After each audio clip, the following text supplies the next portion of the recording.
Love, ప్రేమ అంటే ఎప్పుడూ వేరే వ్యక్తి కోసమే అనుకుంటాం.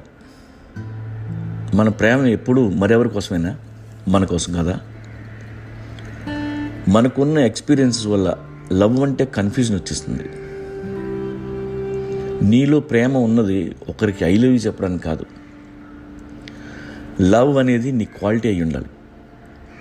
ఎక్కడున్నా, ఎవరితో ఉన్నా, ఒంటరిగా ఉన్నా, నీలో నుండి లవ్ అనేది ఫ్లో అవుతుండాలి. నీ నుండి వచ్చే సువాసన అయి ఉండాలి. అలా ఉంటే నీ భార్యతో ఉన్నప్పుడు భార్యను ప్రేమిస్తావు, తల్లితో ఉంటే తల్లిని ప్రేమిస్తావు, నేచర్తో ఉంటే నేచర్ని ప్రేమిస్తావు. ప్రేమ అనే సముద్రం నీలో ఉండాలి. అప్పుడు మీ ప్రేమ మీ చుట్టూ ఉన్న వాళ్ళకే కాదు, ప్రపంచం అంతా రీచ్ అవుద్ది.